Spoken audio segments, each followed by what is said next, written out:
यस्य प्रसादाद् भगवत् प्रसादो यस्य प्रसादान् कृष्णप्रेम प्रदायते कृष्णाय कृष्ण चैतन्य नाम्ने गौरविषे नमः। हे कृष्णा करुणा सिन्धु दीनबन्धो जगत्पते गोपेश गोपिकान्त राधाकान्त नमोऽस्तुते। तप्त कांचन गौरांगी श्री राधे वृंदावनेश्वरी श्री विश्वभानुसुते देवी त्वं नमामि हरिप्रिये। जय रूप सनातन भट्ट रघुनाथ श्री जीव गोपाल भट्ट दास रघुनाथ। এই ছে গোসাইর করি চরণ বন্দন যাহা হইতে বিঘ্ন নাশ अभीष्ट पूरण। वाञ्छाकल्पतरुभ्यश्च कृपा सिन्धुभ्येव च पतितानां पावनेभ्यो वैष्णवेभ्यो नमो नमः। हरे कृष्णा कृष्णा कृष्णा हरे हरे हरे राम राम राम हरे हरे। हरे कृष्णा कृष्णा कृष्णा हरे हरे हरे राम राम राम हरे हरे। हरे कृष्णा कृष्णा कृष्णा हरे हरे हरे राम राम राम हरे हरे। एष प्रपन्नवरदो रमयात्मशक्तया यद्यत् करिष्यति गृहीत गुणावतारः तस्मिन् स्वविक्रममिदं सृजतो अपि चेतो युञ्जीत कर्मशमलं च यथा विजयाम। आप प्रसंग सुन रहे हैं श्रीमद् भागवतम में कैसे ब्रह्मा जी भगवान की स्तुति कर रहे हैं। ब्रह्मा जी को जब गर्भोदकशाही विष्णु ने कमल नाल पे प्रकट किया, अपने नाभि कमल से एक जाइजेंटिक एक विशाल कमल उत्पन्न हुआ, उसमें ब्रह्मा जी थे। और ब्रह्मा जी ने कमल की नाल के भीतर, डंठल के भीतर जाकर अपने उद्गम को खोजने का प्रयास किया और नहीं प्राप्ति हुई। उसके बाद आपने सुना कि कैसे उन्हें आकाशवाणी हुई कि आप तपस्या करो तो भगवत प्राप्ति होगी। भगवत प्राप्ति बिना शुद्ध चित्त के नहीं हो सकती। चित्त जब तपस्या से शुद्ध हो जाता है, भजन से शुद्ध हो जाता है, तो ही भगवत माधुर्य इस हृदय में अपने आप प्रकट होता है। इसीलिए आकाशवाणी हुई तपस्या करो। ब्रह्मा जी ने तपस्या की और तब उन्हें भगवान के दर्शन प्राप्त हुए।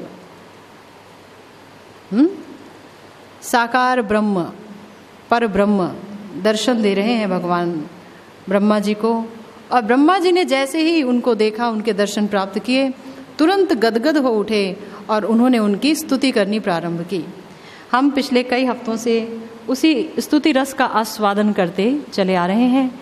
आज एक और बहुत सुंदर बात कह रहे हैं ब्रह्मा जी, शक्ति मांग रहे हैं भगवान से सृष्टि की। सृष्टि तो वास्तव में भगवान ही करते हैं, उनका ही एक कार्य जो कि उन्हें अपने स्वरूप जैसे जीवों से अलग कर देता है।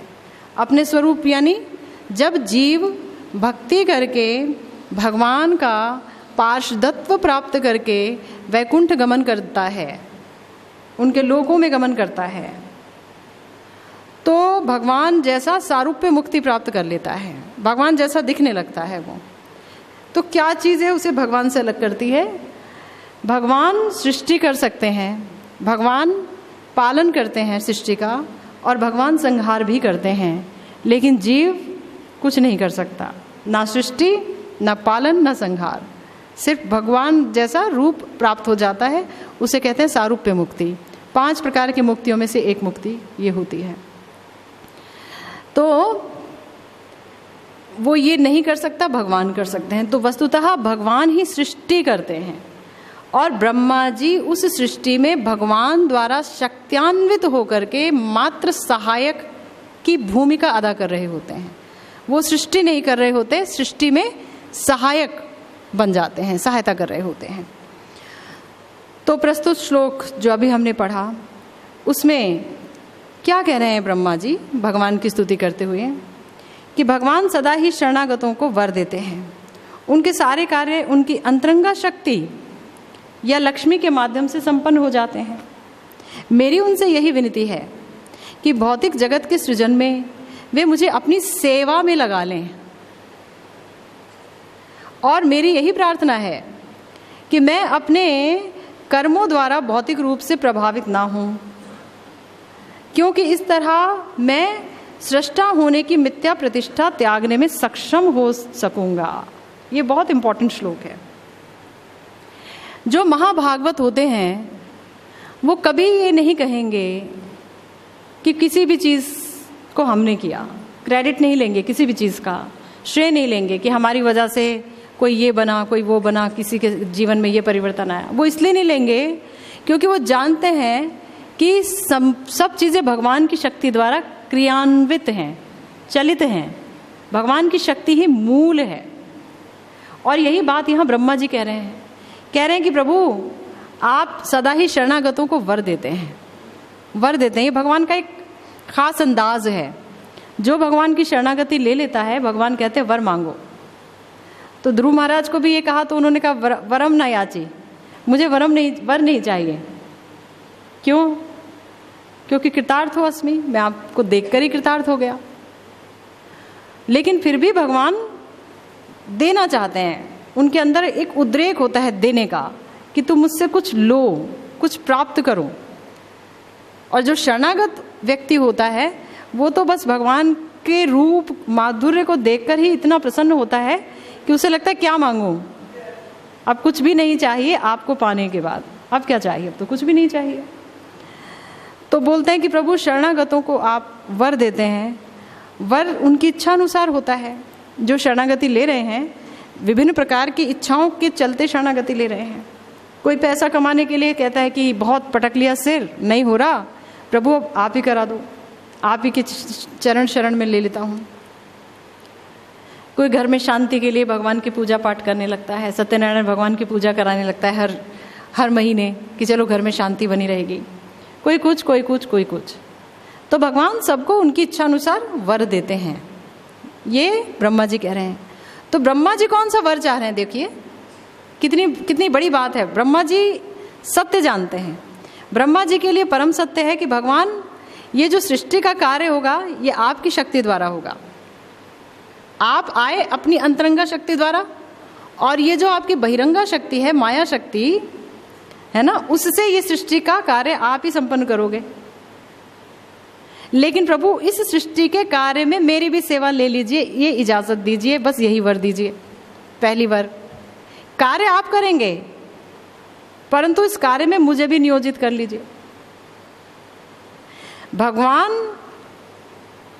कुछ लोगों को अपनी तरफ खींच रहे हैं, अपना भक्त बनाना चाह रहे हैं कि मेरी तरफ आओ, मेरी शरणागति लो, कलिहत जीव तुम सर्वोच्च आनंद प्राप्त कर जाओ। उसमें भगवान ने कुछ कुछ संतों को बिठा दिया। कोई टीवी के माध्यम से बोले, कोई रेडियो के माध्यम से बोले, कोई सत्संग के माध्यम से बोले, सब जगह बिठा दिया। कार्य किसका है? मेगा प्लान किसका है? भगवान का। और सेवा दे दी भगवान ने कुछ कुछ जीवों को, चलो तो वो जीव इसी में आत्महारा है कि प्रभु आपने हमें अपने इस मेगा प्लान में एक स्क्रू की तरह लगा दिया। एक छोटा सा स्क्रू एक बड़े से जाइंट रथ में लग गया है ना, एक प्लेस हो गया, हमारा एक प्लेस हो गया आपके मेगा प्लान में। ये वो जीव इसी में आत्महारा है कि आपने हमें नियोजित कर लिया। वो ये नहीं कहेगा कभी भी कि मेगा प्लान मेरा है, मैंने सबको वो भगवान की तरफ मोड़ दिया, कभी नहीं कहेगा। क्यों? क्योंकि अगर वो सच में भक्ति में है तो वो देख रहा है, उसके पास देखने की शक्ति है कि प्लान किसका है, एग्जीक्यूट कौन कर रहा है, और हम लोग सिर्फ एक प्यादे मात्र हैं, पौन है सिर्फ, ये देख रहा है वो। और ये ब्रह्मा जी कह रहे हैं हमें, देखिए हमारे आदि गुरु कौन है, ब्रह्मा जी हैं।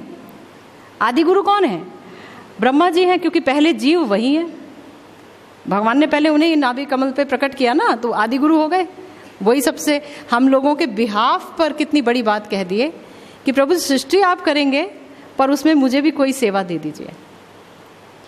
हम क्या कहते हैं, ब्रह्मा विष्णु महेश, ब्रह्मा जी सृष्टि करते हैं, विष्णु जी सृष्टि का पालन करते हैं, महेश जो है संहार करते हैं। करेक्ट, गलत नहीं कहते हैं।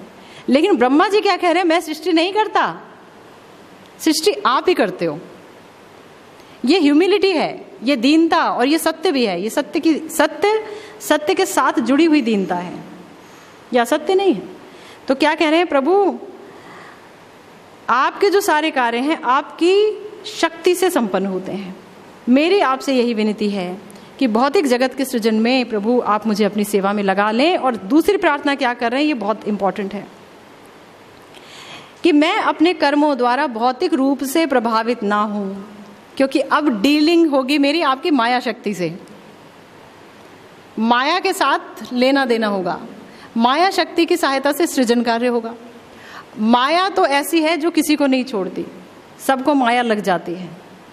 सुखदेव गोस्वामी 12 वर्ष तक अपनी माँ के गर्भ से नहीं निकले कि माया ये मुझे पकड़ लेगी, निकले ही नहीं।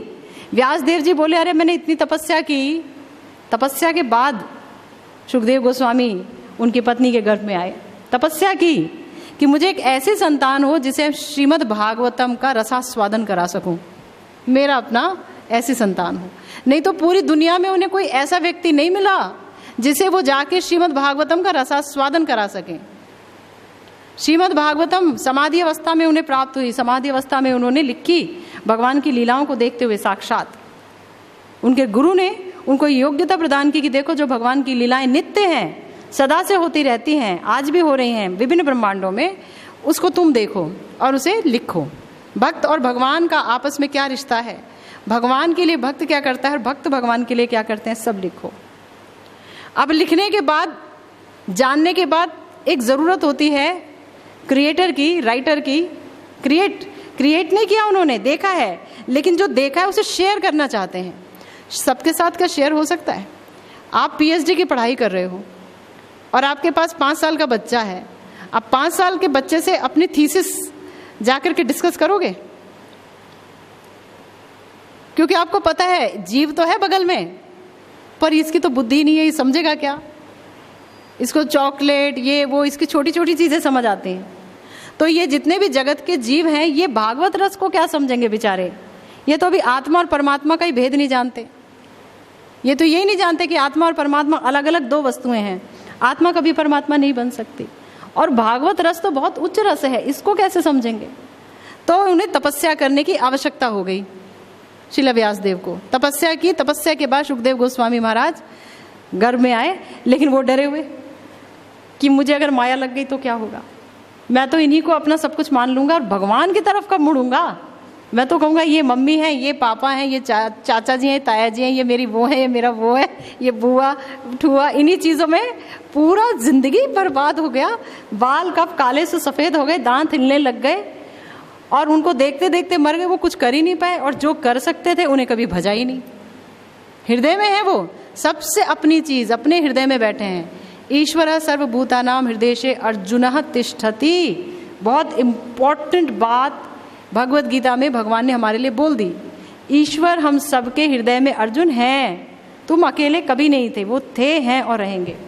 लेकिन हमने उसे अस्वीकार कर दिया, सुना नहीं, अनसुना कर दिया। बहुत बड़ी बात बोल दी। तो माया ना लगे मुझे। सुखदेव गोस्वामी ये सोच रहे हैं। तो व्यास देव जी से बोले ठीक है, आपने मुझे मांगा है, लेकिन भगवान को बुला के लाओ जहाँ भी हैं। वो मुझे जब ये वचन देंगे कि आपकी माया मुझ पर कार्य नहीं करेगी तो मैं आऊँगा। वचन भगवान आए, द्वारिकाधीश आए, उन्होंने वचन दिया, भाई मैं वचन देता हूँ तुम्हें माया नहीं छुएगी, तुम आओ, अपने माँ बाप को धन्य करो, उनकी गोदी में आओ। 12 साल के थे, 12 साल के रूप में ही आए, प्रकट हुए 12 साल के ही, और चलते बने। भागवतम सुनाने के लिए सारी तपस्या की, भागवतम ही नहीं सुनी, और क्या हो गए, ब्रह्मवादी, ब्रह्मानंद ढूंढने के लिए, निर्विशेष ब्रह्म की प्राप्ति के लिए चल दिए, निराकार की प्राप्ति के लिए चल दिए। व्यासदेव जी सिर पीट के रह गए कि अरे ये भागवत रस छोड़ करके कहाँ जा रहा है, कहाँ धूल फांकेगा बेचारा, क्या करूं। वो तो चल दिए। अरे पुत्र कोपिन तो डाल लो, ऐसे मत जाओ, ऐसे चले गए।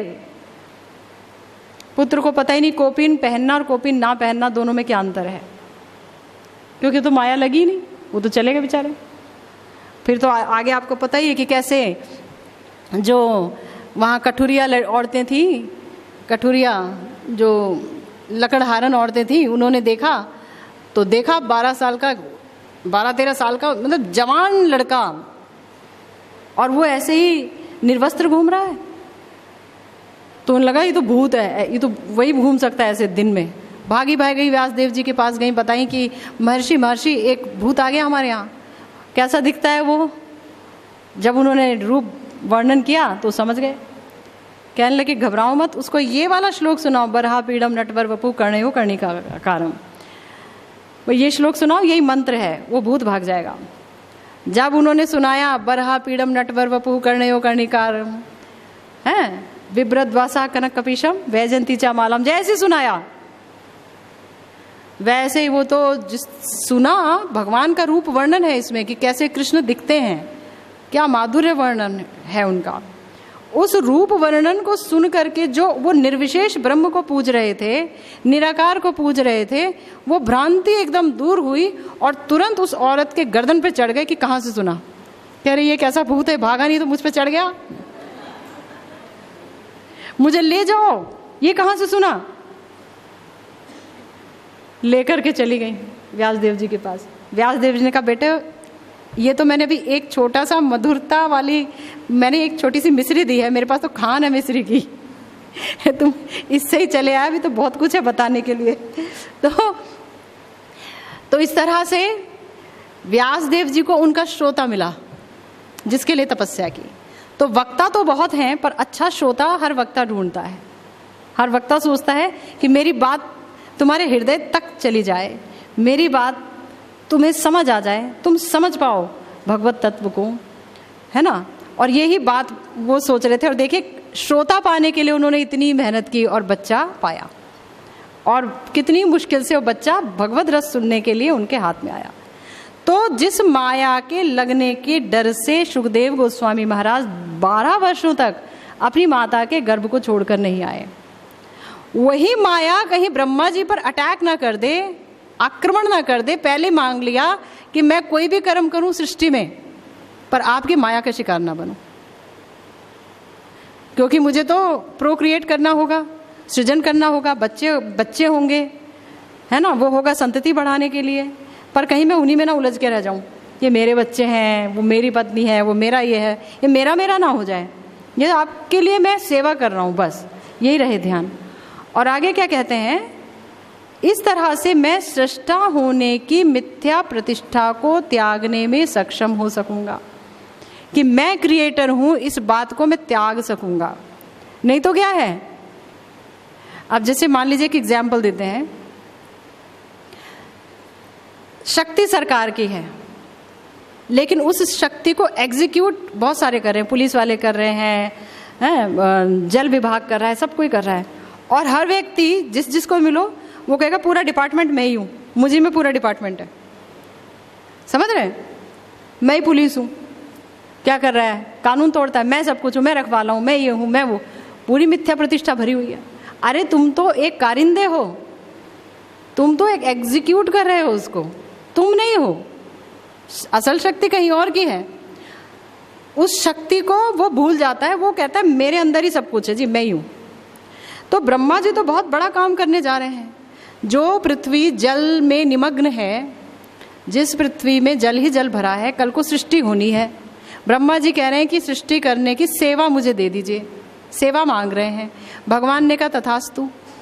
अब इन्हें डर लग गया कि अगर मैं सृष्टि करूंगा तो कहीं मैं उस सृष्टि में मैं मेरा करके इस भाव में लिप्त ना हो जाऊं कि ये सब मैंने ही किया, भगवान इसमें क्या कर सकते हैं, ये तो मैंने ही किया, इतने सारे तो मैंने, प्रजापति मैंने ही क्रिएट किए,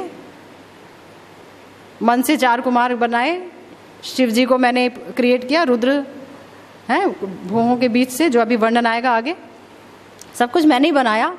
तो क्रिएटर मैं ना समझने लगूं, प्रभु पहले तो मुझे आप इस चीज से बरी कर दो।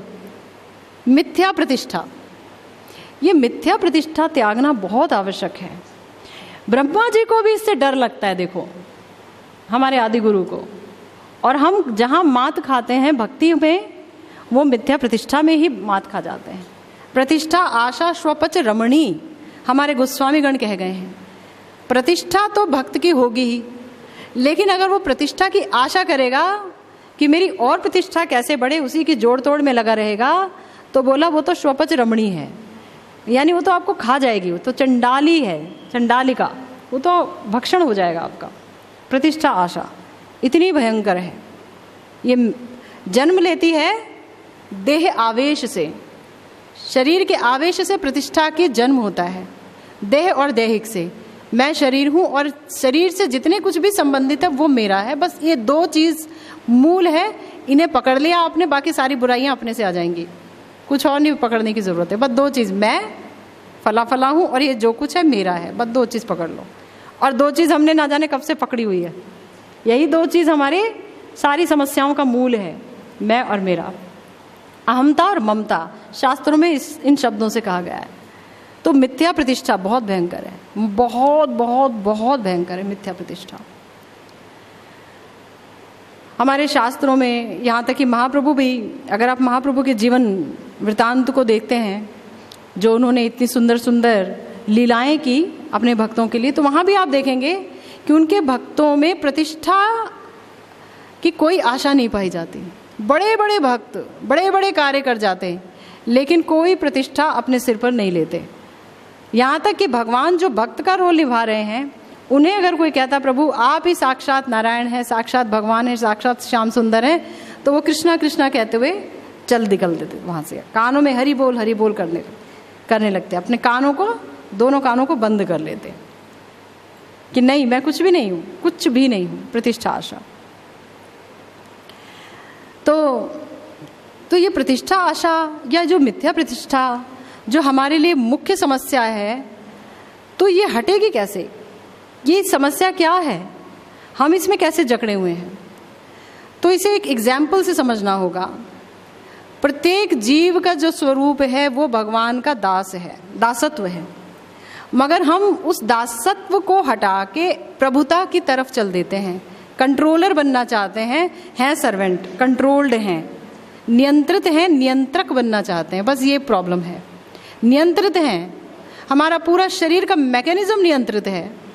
हमें भूख नहीं लगती तो हमें भूख नहीं लगती तो हम कुछ करें ना, आगे भूख लग जाए, लेकिन हम डॉक्टर के पास जाते हैं, जी मंदाग्नि हो गई, भूख नहीं लगती, कोई दवाई दो, टॉनिक दो, मुझे वीकनेस हो रहा है। तुम सिर्फ ये बताते हो कि तुम्हें क्या हो रहा है, पर तुम्हें जो हो रहा है वो तुम कंट्रोल ही नहीं कर सकते, कोई और कर रहा है कंट्रोल, दवाई दो। तीसरा आदमी तुम्हारे शरीर के बारे में क्या जाने, परंतु उसके पास हमको पूरा फेथ है, ये हमें जानता है, हम अपने आप को नहीं जानते और जाके कहते दवाई दो, है ना, कितनी भयंकर बात है, उसे कहेंगे दवाई दो। तो हमारा स्वरूप है कि हम भगवान के नित्य दास हैं, नियंत्रित हैं, लेकिन नियंत्रक समझ बैठते हैं। तो जैसे नियंत्रक समझ गए, इसका मतलब क्या हुआ, इसका मतलब ये हुआ कि हमारे स्वरूप में विकृति आ गई, खराबी आ गई, खराब हो गए हम। जैसे कि पानी अगर तरल रहता, अभी कितनी गर्मी पड़ रही है, पानी में आप नींबू डालो, उसके अंदर आप काली मिर्च डालो, थोड़ा चीनी डालो, मिश्री डालो, और भी 2-1 आइटम डाल के पियो तो कितना आनंद आएगा। पानी का स्वभाव तरलता है, लेकिन पानी का एक और रूप है, वो है बर्फ। अगर मैं कहूँ कि मुझे बर्फ के अंदर ही नींबू मिला के दो, इसी में काली मिर्च मिलाओ, इसी में काला नमक मिलाओ, इसी में चीनी मिलाओ और इसी को घोलो, बर्फ को, सॉलिड बर्फ को, इसी को घोलकर मैंने इसी को पीना है, तो क्या होगा? तो क्या हम पी पाएंगे बर्फ को? बर्फ के अंदर नमक जाएगा, पानी, नींबू जाएगा? कुछ नहीं जाएगा। बर्फ पे से सब उड़ल जाएगा, खत्म, सब खत्म, सब नीचे एकदम प्रवाहित हो जाएगा। तो फिर वे आउट क्या है? तो वे आउट ये है कि बर्फ को घिसना पड़ेगा, घिसो घिसो घिसो घिसो घिसो घिसो घिसो, वो एकदम पतला होता जाएगा, उसके अंदर सारा कुछ डालो, टक टक टक टक, और वो चुस्की बन जाएगा, वो आस्वादनीय हो जाएगा। आगे बात समझ? तो हम जो कि स्वरूप विभ्रांत हैं, अपने स्वरूप की, अपनी आइडेंटिटी को खत्म कर चुके हैं, पता ही नहीं हमारी आइडेंटिटी हमको कि हम भगवान के नित्य दास हैं। हम कभी भगवान नहीं थे, ना हैं, ना होंगे कभी, ये याद रख लेना। हम ना भगवान हैं, ना थे, ना होंगे कभी, पर सेवक थे, हैं और रहेंगे सदा ही, सदा ही। यही हमारा स्वरूप है। तो हमें कैसे, हम जो स्वरूप से विभ्रांत होके पानी से हम बर्फ बन गए, कठोर, हम कैसे बनेंगे फिर वो जिसमें सब कुछ मिल सके? तो हमें भजन की रगड़ से अपने आप को घिसना होगा। भजन की रगड़, श्रवण से, कीर्तन से, स्मरण से, वंदन से, अर्चन से, इन 5 चीज़ों से, 6 चीज़ों से हमें अपने को घिसना होगा। तो ये जो हमारी कठोरता है, जो स्वरूप की भ्रांति है, इल्यूजन है, जो आइडेंटिटी क्राइसिस है, वो खत्म होगी। नहीं तो नहीं खत्म होगी। वो घिसने से फिर उसके बाद उसमें भगवत माधुर्य मिलेगा, उसके अंदर जो है भक्तों का माधुर्य मिलेगा। आस्वादन कर ही तब हम कर पाएंगे, नहीं तो आस्वादन की क्षमता खत्म हो गई। जैसे कि एक एग्जाम्पल दिया है शास्त्रों में कि अगर कोई आदमी बहुत भूखा है, बहुत भूखा है, मान लीजिए कोई आदमी 10 दिन का भूखा है और उसे अचानक आज दाल चावल सब्जी दिया। शास्त्र कहते हैं जब वो दाल चावल सब्जी खाएगा तो प्रत्येक कौर में वो 3 चीज पाएगा। 10 दिन का भूखा है, प्रत्येक कौर में क्या चीज, 3 चीज पाएगा। एक तो उसे तृप्ति मिलेगी, दूसरी उसकी भूख मिटेगी, तीसरी उसको पुष्टि होगी। पुष्ट होगा ना, मजबूत होगा, तो उसका पेट भरेगा, शुद्धा निवृत्ति होगी, पेट भरेगा। ये 3 चीजें होंगी, हाँ, और प्रत्येक कौर में होगी। ये नहीं कि आखिरी कौर में लगेगा। पहला कौर खाएगा तो भी उसका पेट भरा, भूख मिटी और तृप्ति हुई, 3 चीजें हुई। दूसरा कौर खाया तो और भी थोड़ा भूख मिटी और भी उसको तृप्ति हुई और उसका पेट भरा। जब उसने 25 कौर खा लिए तो कह रहा मेरा पेट भर गया, लेकिन ये पेट भरने की कार्रवाई तो पहले कौर से शुरू हो गई थी। तृप्त होने की कार्रवाई पहले कौर से शुरू हो गई थी, भूख मिटने की कार्रवाई पहले कौर से शुरू हो गई थी। सिमिलरली भजन जब हम करते हैं भगवान का तो 3 चीजें अपने आप होती हैं। क्या? पहला होता है क्या? विरक्त। पहले होती है भगवान का अनुभव, भक्ति, भगवान का अनुभव और विरक्ति। भक्ति होने लगती है, भगवान का अनुभव होने लगता है कि हाँ भगवान साकार ब्रह्म ही है, और विरक्ति होती है, विरक्ति च अन्यत्र स्यात्। तीसरी चीज हो गई विरक्ति। प्रत्येक भजन के प्रत्येक स्टेप, बहुत गौर से सुनना, भजन के प्रत्येक स्टेप में ये होता है, हालांकि हमें पता नहीं चलता। जैसे कि जब पहला कौर 10 दिन के भूखे ने खाया तो उसे पता नहीं चला कि उसका पेट भरा, उसे तृप्ति हुई, उसकी भूख मिटी, अनुष चाहे इतने अंश में मिटी हुई, मगर ये कार्रवाई हुई, उसे पता नहीं चला क्योंकि 10 दिन का भूखा है। हम जन्म जन्म के भटके हुए लोग हैं, 84 लाख योनियों में न जाने कब से घूमते घामते लोग हैं। तो जब हमने पहली बार भजन के लिए माला उठाई, हरि नाम करना शुरू किया, तो हमारे साथ भी 3 चीजें होने लगी। भक्ति होने लगी, भगवत अनुभव होने लगा और विरक्ति होने लगी। पता नहीं चला, पता नहीं चला। हमने जब कथा सुनी फिर वही 3 चीज हुई। गुरुदेव कहते हैं भजन के प्रत्येक अंग में ये यही हो रहा है। ये 3 चीजें प्रत्येक अंग में समाहित हैं। थोड़ा है। अब यहाँ आपका सत्संग सुनने के अलावा या सत्संग सुनने के अलावा हम कहीं और जाते ही नहीं। आप कब आओगे? अब महसूस हो रहा है। क्यों? क्योंकि वो 3 साल लग गए ना, खाते खाते खाते वो प्रत्येक कौर में हो रहा था। अब एविडेंट हो गया, अब टेंजिबली, अब भौतिकता, मतलब अब आपके हाथ में सॉलिड रूप में आ गया। आपको अब दिख रहा है कि अब तो यही बातें अच्छी लगती हैं। अब तो हरी चर्चा करो, कोई तो हरी कथा बोलो। कहीं भी जाते हैं जी हरी कथा ही नहीं मिलती, कहीं भी बैठ जाते हैं हरी कथा ही नहीं मिलती। लोग इधर उधर की बातें करते हैं जी, मेरा तो मन खराब हो जाता है। किस दिन खराब हुआ? और ये बस अब आजकल नहीं लगता। नहीं नहीं नहीं, जिस दिन पहले दिन तुमने कथा सुनी थी, खराब होना वहीं से शुरू हो गया था, क्रिया वहीं से शुरू हो गई थी। आज तो रिजल्ट हाथ में आ गया, पढ़ाई तभी से शुरू हो गई थी। बात समझ गए? तो कहने का अर्थ यह है कि जिस समय हम भजन को सीरियसली लेते हैं अपने जीवन में और सीरियसली भगवान के चरणों की शरणागति लेकर गुरु वैष्णवों की आज्ञा का पालन करते हुए, आदर करते हुए, सम्मान करते हुए हम इस राह में आगे बढ़ते हैं, तो ही हम उस स्टेज तक पहुंचते हैं जहां मैं फला फला व्यक्ति हूँ, इस आइडेंटिटी से बाहर निकल आते हैं। मैं भगवान का दास हूँ। और कैसा दास हूँ? मंजरी भावोपासना की दासी हूँ, वात्सल्य रस का दास हूँ, दास से रस का दास हूँ, या सख्य रस का दास हूँ? कौन से रस का दास हूँ? या शांत रस का दास हूँ? कौन सा दास हूँ? ये आइडेंटिटी मुखरित होने लगती है, ये एकदम अपने आप आपके आगे प्रकट होने लगती है भजन के प्रभाव से।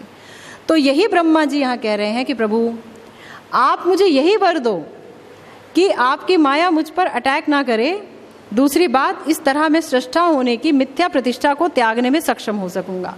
आज आप देखिए हमने कितनी सारी मिथ्या प्रतिष्ठा अपने ऊपर ओढ़ी हुई है।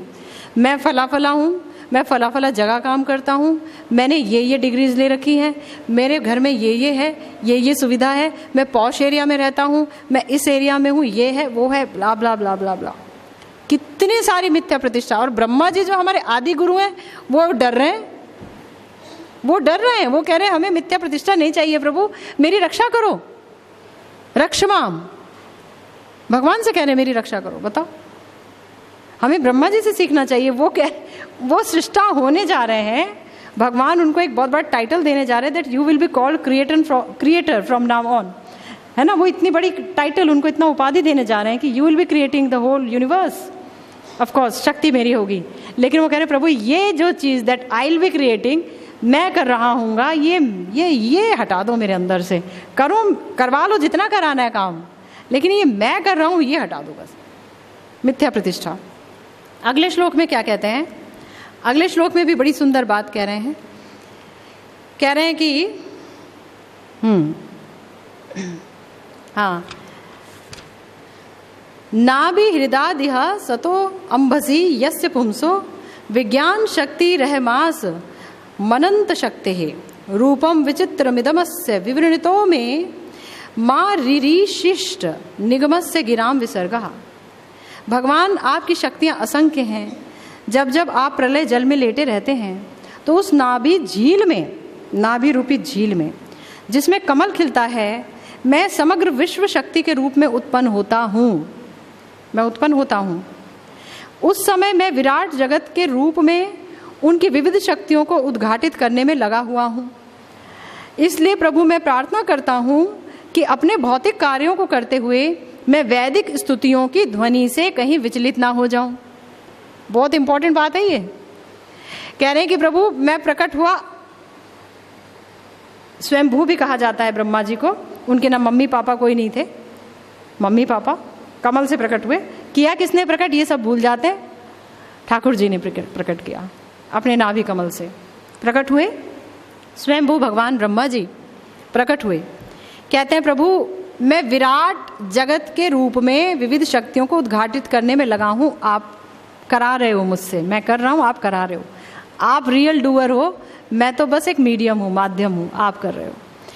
अब कह रहे हैं कि प्रभु होता क्या है कि जिस समय मैं ये करूँगा तो देवता लोग मुझ पे पुष्प वर्षण करेंगे कि वाह वाह तुमने कितने सारे जीवों को जन्म दिया, कितने शरीर तैयार किए, कितनी सारी सृष्टि कर दी, देवताओं को ब्रह्मा जी से देवता उत्पन्न हो रहे हैं, अभी आगे आप पढ़ेंगे।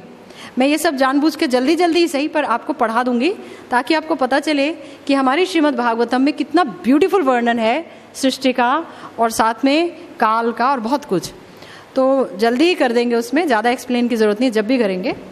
तो वो कह रहे हैं कि सब कार्य जब होंगे तो मेरे लिए वैदिक ध्वनियाँ उठेंगी, स्तुति होगी मेरी, तो कहीं मैं उससे विचलित ना हो जाऊं कि मेरी स्तुति हो रही है। ये गार्लैंड मुझे नहीं पहनाया जा रहा, ये जो भगवान का प्रवचन देने के लिए व्यास आसन पर जो व्यक्ति बैठा और जो बोल रहा है भगवान के बारे में, ये उनकी उस शक्ति को पहनाया जा रहा है जो जैसे व्यास आसन से उतरेगा वो नॉर्मल ह्यूमन बीइंग होगा। ये व्यास जी का सम्मान है जिन्होंने श्रीमद् भागवतम को आप तक पहुंचाया, ये उनका सम्मान है। भगवान के चरणारविंदों की माला ये उसको पहनाई गई है। ये प्रेमधारा का सम्मान नहीं है। प्रेमधारा भी रेडियो वाली प्रेमधारा, वो उनकी वाणी बोलती है। पार्वती राठौर वो अलग इंडिविजुअल है, उसका इस चीज से कोई लेना देना नहीं। समझ गए? ये दो अलग हैं। तो इसी प्रकार ब्रह्मा जी क्या कह रहे हैं कि जब मुझे देवता लोग गार्लैंड पहनाएंगे, मेरे ऊपर फूलों की वर्षा करेंगे, मेरे लिए वैदिक स्तुतियां गाएंगे, तो मैं कहीं विचलित ना हो जाऊं कि मेरे लिए हो रहा है, मैं उसे रिसीव करने वाला बन जाऊं।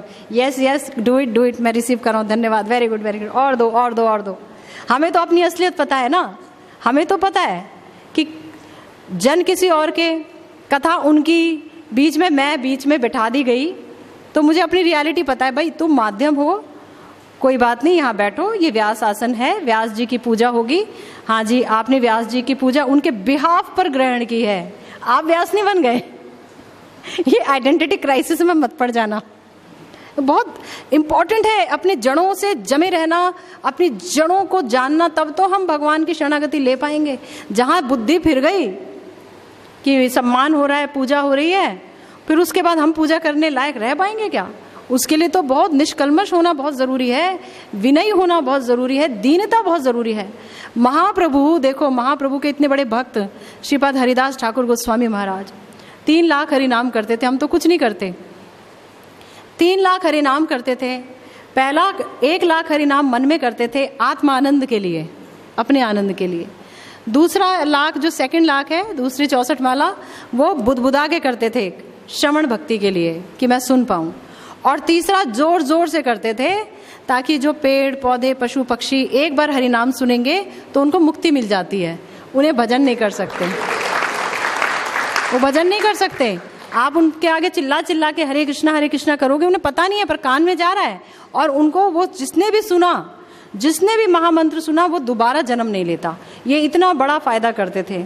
तो ऐसे प्यारे श्रीपाद हरिदास ठाकुर महाराज, उस समय जबकि हरिनाम लेने की रवायत नहीं थी, रिवाज नहीं था, रीति नहीं थी, उस समय जबकि मायावाद पूरे चरम पर था, लोग देवी देवताओं को ही भगवान मान के पूजते थे, विभिन्न कर्मकांड करते थे, निराकार की पूजा होती थी, कोई जानता ही नहीं था कि भगवान कृष्ण क्या तत्व हैं। उस समय जब भगवान महाप्रभु अभी यहाँ प्रकट नहीं हुए थे, उस समय श्री अद्वैताचार्य जी के साथ मिलकर के शांतिपुर में जब वो रहते थे, वह तो फुलिया ग्राम में रहते थे, जब शांतिपुर आए तो दोनों मिलकर के खूब संकीर्तन करते थे अकेले बैठ करके। क्यों? क्योंकि लोग समझेंगे ही नहीं कृष्ण तत्व को, संकीर्तन क्या करेंगे, खाक, तो उन्हें तो कुछ पता ही नहीं था लोगों को। ऐसे प्यारे हरिदास ठाकुर जब महाप्रभु दक्षिण यात्रा के बाद नीलाचल वापस आए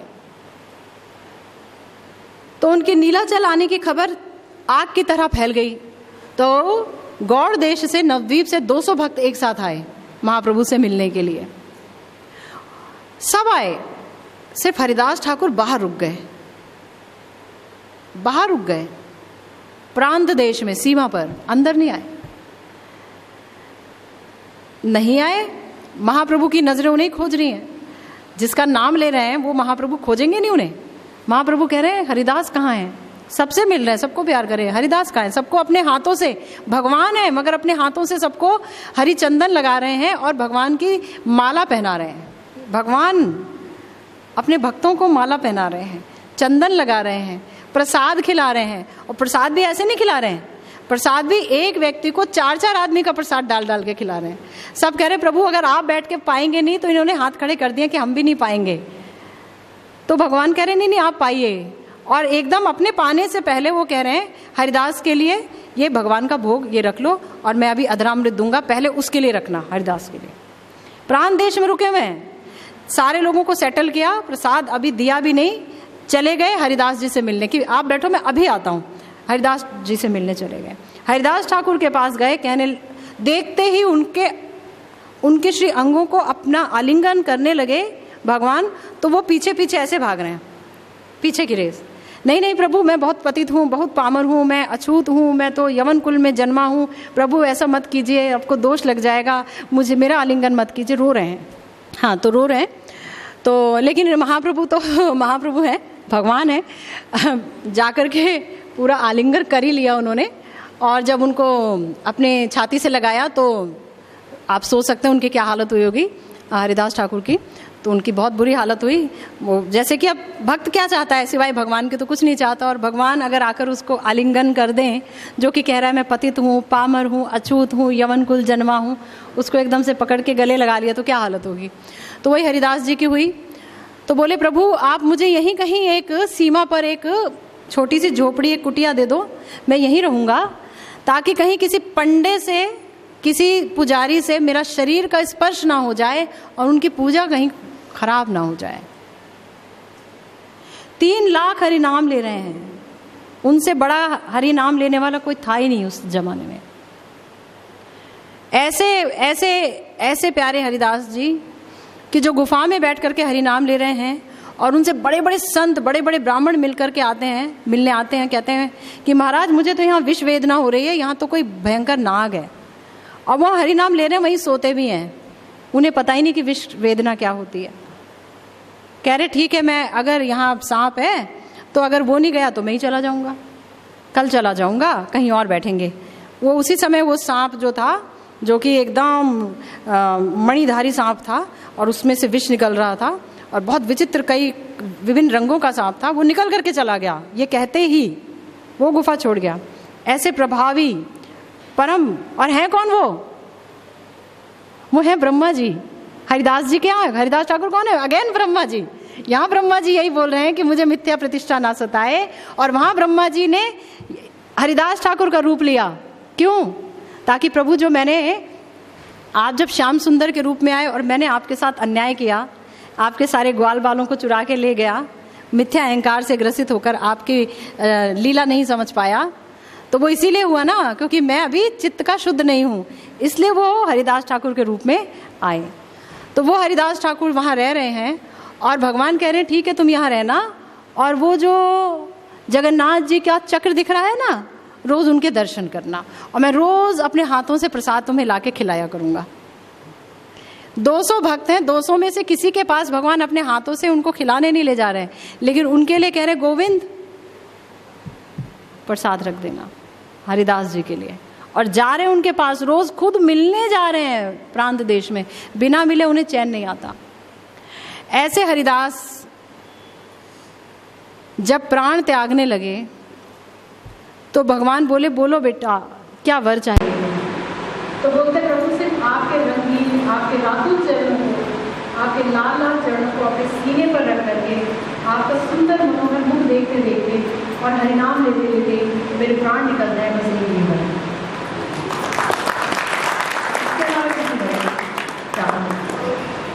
भगवान कहते हैं कि तुमने सारे जगत को पवित्र बनाया अपने हरिनाम से, तुम महापवित्र हो। अद्वैताचार्य जी जब एक बार बैठे श्राद्ध के लिए उन्होंने ब्राह्मणों को बुलाया, ब्राह्मणों को न्योता दिया कल आप आना, लेकिन पहला श्राद्ध का फर्स्ट डेट आज है, पूर्वजों का कर रहे थे, तो हरिदास ठाकुर को बुलाया कि आइए आप जीविए। हरिदास ठाकुर बोले मैं तो अपवित्र हूँ, नीच कुल का जन्मा हूँ, आप मुझे जिमाओगे ब्राह्मणों से पहले।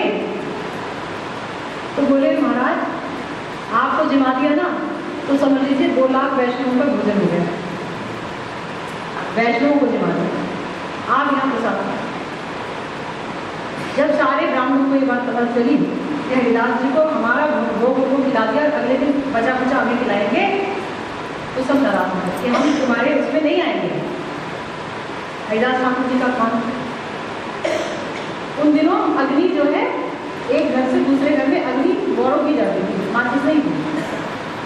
हुआ कुछ ऐसा देव लोग, खूब बारिश हुई, कोई ब्राह्मण खाना नहीं पका पाया क्योंकि सबके यहाँ किसी के यहाँ अग्नि नहीं, सिर्फ एक जगह अग्नि जल रही थी, हरिदास ठाकुर की कुटिया में,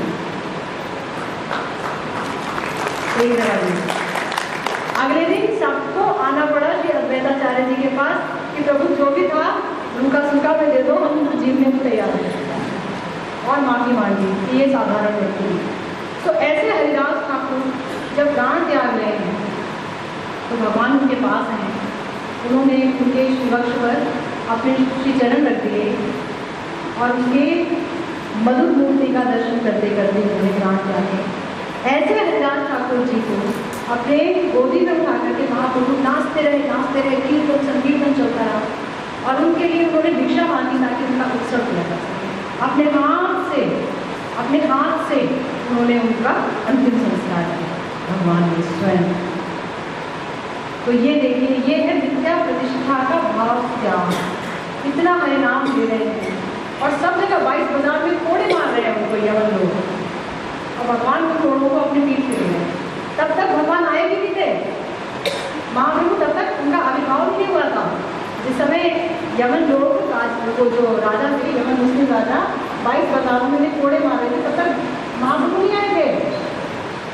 और ये कोड़े मार रहे हैं, ये कोड़े खा रहे हैं, और वो जो मार रहे हैं भैया मर जाओ, नहीं तो राजा हमें मार डालेगा, तुम मर क्यों नहीं रहे। उनको दया आई, कहने ठीक है मैं मर रहा। सोचा मर गए, गंगा जी में डाल दिया, गंगा जी में उस किनारे कर गए। सोचने लगे कि कमाल है, मैं तो हरिनाम करता जा रहा हूँ, मुझे तो कोई दर्द का आवाज़ ही नहीं था, मैंने कोड़े कर। फिर जब महाप्रभु का जन्म हुआ, वो आए, फिर बहुत बड़े हो गए, बहुत वर्षों बाद हैं, तकरीबन 22 साल के महाप्रभु। तब एक बार हरिदास ठाकुर जी को बात की उन्होंने, तो बोला तुमको कोड़े लगे थे क्या, जो मारा था? बोले नहीं। कह रहे मैं बताऊँ किसको लगे थे? कह रहे क्या, देखो मेरी पीठ। दिखाया अपनी पीठ तो उसमें कोड़े के निशान